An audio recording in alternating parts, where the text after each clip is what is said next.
Hello दोस्तों, आपका host Rajiv Kumar. खास करके वैसे विद्यार्थियों के लिए जिन विद्यार्थियों ने 2024 में माध्यमिक परीक्षा पास किया है, अर्थात वैसे छात्र जो बिहार विद्यालय परीक्षा समिति के द्वारा अर्थात बिहार बोर्ड के द्वारा इंटरमीडिएट करना चाहते हैं, जिनका सेशन 2024 टू 26 होगा। अर्थात अर्थात एनुअल एग्जामिनेशन माध्यमिक एनुअल एग्जामिनेशन 2024 में उत्तीर्ण हुए विद्यार्थी या उसके समकक्ष या पूर्व में उत्तीर्ण हुए विद्यार्थी, अगर उन्होंने ओएफएस के माध्यम से अगर उन्होंने बिहार विद्यालय परीक्षा समिति या बिहार बोर्ड के माध्यम से इंटरमीडिएट में एडमिशन लेना चाहते थे, तो ये ओएफएस पर कॉमन एडमिशन प्रोसीड्योर के तहत अप्लाई किया था, जिसका प्रथम सूची के अनुसार एडमिशन लेने की तिथि बिहार विद्यालय परीक्षा समिति के द्वारा 8 जुलाई 2024 से 14 जुलाई 2024 तक दिया गया था। लेकिन बिहार विद्यालय परीक्षा समिति के PR 255/2024 के द्वारा प्रथम सूची में नामांकन की प्रक्रिया को विस्तृत करते हुए 15 जुलाई 2024 से 19 जुलाई 2024 तक कर दिया गया है। अर्थात जो भी शिक्षण संस्थान बच्चों का नामांकन लेंगे, प्रथम सूची के अनुसार अगर बच्चों का नामांकन लेते हैं, नामांकन प्रोसीड्योर है, तो उन्हें ओएफएस पर हर हाल में 20 जुलाई तक अप टू डेट करना है। दूसरी नंबर बात है बच्चों के लिए कि अगर उनका नाम प्रथम चयन सूची के अनुसार जो भी विद्यालय उनको आवंटित हुआ है, चाहे उसमें उनकी जाने की इच्छा हो तो भी, नहीं जाने की इच्छा हो तो भी, उन्हें उसमें नामांकन लेना चाहिए।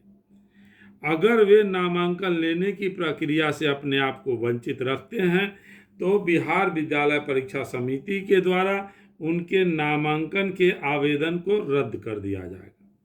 लेकिन यहाँ पर एक बहुत बड़ी समस्या फंसती है कि जिस संस्थान में मेरा आवंटन हुआ है, मेरे एडमिशन के लिए आवंटन हुआ है, अगर वैसे संस्थान में बच्चे नहीं पढ़ना चाहते हैं, तो उनके पास में एक स्लाइड अप विकल्प है। तो स्लाइड अप विकल्प का उपयोग करने के लिए उन्हें पहले उनके द्वारा आवंटित संस्थान में नामांकन लेना अनिवार्य है। दूसरी नंबर बात है कि बिहार विद्यालय परीक्षा समिति ने बच्चों की चयन प्रक्रिया में निम्नलिखित प्रक्रिया का पालन किया है। सबसे पहले उस संस्थान में सीट और संकाय की उपलब्धता। दूसरा बात आती है कि उस संस्था में कट ऑफ मार्क्स क्या जा रहा है। तीसरा सबसे बारीक जिस तथ्य पर ज़्यादा ध्यान दिया जा रहा है कि पूर्व में जो बच्चे हैं उनका बच्चों के द्वारा क्या विकल्प चुना गया है, और वह बच्चे पूर्व में उनका मौलिक संस्थान कौन सा रहा है, अर्थात वे 10वीं की परीक्षा किस संस्थान से पास किए हैं। इसके पश्चात सरकार के द्वारा जारी आरक्षण रोस्टर का भी पालन किया जा रहा है। तो यहाँ पर हम बच्चों को मैं बताना चाह रहा हूँ कि अगर आपने नामांकन, अगर प्रथम चयन सूची में आपका नामांकन के हेतु आवंटन आया है, तो आवंटित संस्था में पहले आप एडमिशन लें। तत्पश्चात अगर वह संस्था आपके चूजिंग के अनुसार नहीं है, आपके मन के अनुसार नहीं है, तो आप स्लाइड अप विकल्प का उपयोग कर सकते हैं। स्लाइड अप विकल्प का उपयोग करने में आप मिनिमम 10 और मैक्सिमम 20 विद्यालयों का चयन कर सकते हैं। अगर आपने न कॉमन एडमिशन प्रोसीड्योर में आवेदन दिया था, लेकिन प्रथम नामांकन सूची में आपका नाम नहीं आया, तो उन बच्चों का नाम तो सेकेंड आवंटन सूची में आएगा, या स्लाइड अप किए हैं उनका नाम आएगा। लेकिन जो बच्चे इस नामांकन प्रक्रिया में भाग नहीं लेते हैं, तो उनका ओएफएस के माध्यम पर आवेदन की प्रक्रिया को, नामांकन आवेदन प्रक्रिया को रद्द कर दी जाएगी। तो आप अगर बिहार विद्यालय परीक्षा समिति के द्वारा, अगर आप बिहार बोर्ड के द्वारा इंटरमीडिएट करना चाहते हैं, जिसका सेशन 2024 टू 26 है, तो आपको इन तथ्यों पर ध्यान देना होगा।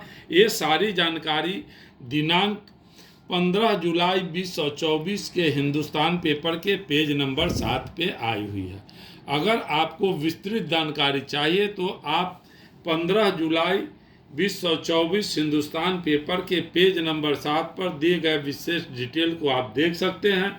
अगर आप लोगों को यह चैनल माध्यमिक और इंटरमीडिएट के लिए लाभप्रद लगता है तो आप इसको सब्सक्राइब करें, बेल आइकन को दबा दें। साथ ही अगर आपके आस पड़ोस में भी इसके बच्चे हैं तो उन्हें भी सजेस्ट करें। वीडियो देखते समय किसी तरह की परेशानी आती है तो कमेंट बॉक्स में डालें, ताकि आपके प्रॉब्लम को, डाउट्स को हम क्लियर कर सकें। धन्यवाद।